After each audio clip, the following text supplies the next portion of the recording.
देसा आश्रम में अपने गुरु के निर्देशानुसार रहने के पश्चात पूज्य श्री नारेश्वर धाम की तरफ निकल पड़ते हैं।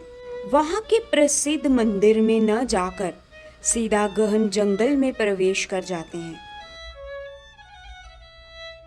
और एक विशालकाय वृक्ष के नीचे पत्थर पर बैठ अपनी आत्म मस्ती में लीन हो जाते हैं। अपनी आत्म मस्ती में हिलोरे खाते हुए वे इतना डूब जाते हैं कि कब रात से सुबह हो जाती है इसका उन्हें भान तक नहीं रहता। सुबह होने पर जब वे अपनी आत्म मस्ती की गहराइयों से बाहर आते हैं तो उन्हें क्षुधा का आभास होता है, किंतु संत अपनी मौज में आ जाए तो क्या नहीं हो सकता। तभी उनमें एक विचार उठता है, मैं कहीं नहीं जाऊंगा, यहीं बैठकर खाऊंगा, जिसको गरज होगी आएगा, सृष्टिकर्ता खुद लाएगा। बस इतना सोचना ही था। तभी थोड़ी देर पश्चात दो किसान हाथ में खाद्य और पेय पदार्थ लिए हुए वहां आ पहुंचते हैं। उन्हें देख पूज्य श्री उनसे कहते हैं, तुम लोग यहाँ क्या कर रहे हो? लगता है तुम लोग मार्ग भूल चुके हो। नहीं महाराज, हम कोई मार्ग नहीं भूले हैं, हम आप ही के पास आए हैं। हम आपके लिए ही यह दूध और फल लेकर आए हैं। क्या? मेरे लिए? लेकिन तुम्हें मेरे बारे में कैसे पता चला? महाराज, स्वप्न में हमने आपको देखा था और यहाँ आने का मार्ग भी हमने स्वप्न में ही देखा था। आप यह दूध पी लीजिए और ये फल भी खा लीजिए। हम थोड़ी देर के पश्चात आपके लिए भोजन भी लेकर आएंगे। बस आपसे एक प्रार्थना है कि हमारे गांव में हमारे कोई संत नहीं है। हम चाहते हैं आप हमारे गांव में पधारिए और हमारे पूरे गांव को कृतार्थ कीजिए। उन किसानों के जाने के पश्चात पूज्य श्री दूध और फल ग्रहण कर वही धरती पर लिखते हैं, जोगी रमता भला। ऐसा लिखकर वे वहां से चले जाते हैं। तत्पश्चात ब्रह्म मस्ती में रहते हुए हिमालय में उत्तरकाशी, बद्रीनारायण, देहरादून के अनेक अरण्य स्थानों में पूज्य श्री ने भ्रमण किया और अपने गुरुदेव के दिए हुए प्रसाद को और अधिक परिपक्व किया।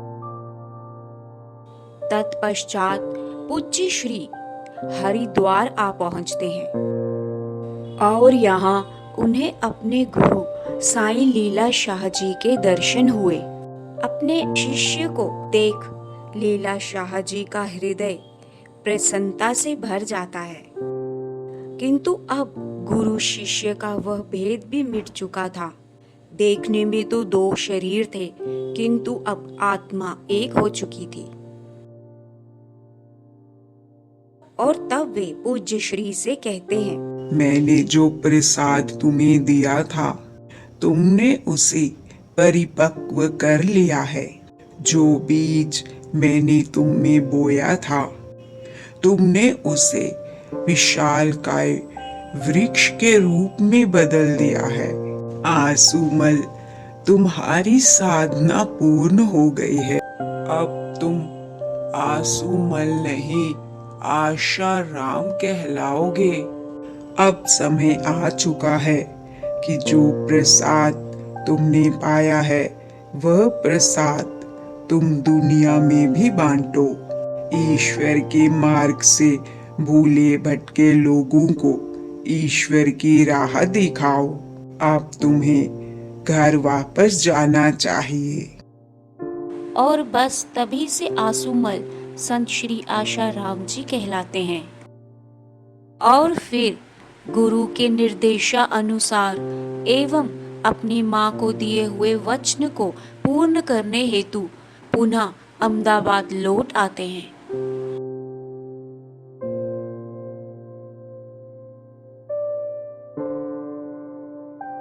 असुमल तुम आ गए। उन्हें देख सारा परिवार अत्यंत प्रसन्न होता है कि अब तो आसुमल यही हमारे साथ ही रहेगा।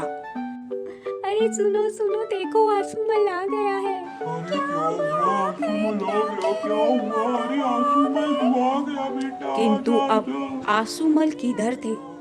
केवल देह वही थी। वे आसुमल भीतर से तो आशाराम जी बन चुके थे। और इसी काल में अपनी धर्म पत्नी लक्ष्मी देवी को दिए हुए वचन को भी वे पूर्ण करते हैं कि केवल साक्षात्कार के पश्चात ही उनकी गृहस्थ की गाड़ी आगे बढ़ेगी। और हुआ भी ऐसा। आत्म साक्षात्कार के पश्चात ही पूज्य श्री ने गृहस्थ जीवन में प्रवेश लिया और जनवरी 1972 को उनके घर में एक पुत्र ने जन्म लिया, जिसका नाम उन्होंने नारायण रखा। और इस प्रकार एक गृहस्थी और साधु दोनों की भूमिका को निभाते हुए इसी वर्ष 1972 को साबरमती के किनारे ग्राम मुटेरा के पास का निर्जर एकांत, कंटीली झाड़ियां, ऊंची नीची जमीन, जहां लोग दिन में भी आने से डरते थे, वहां उन्होंने एक छोटी सी कुटिया बनाई, जिसे उन्होंने मोक्ष कुटीर का नाम दिया, जहां वे अपने आत्म स्वरूप की मस्ती में लीन हो जाते और लोगों को भी इस आत्म मस्ती के आनंद का पान करवाते।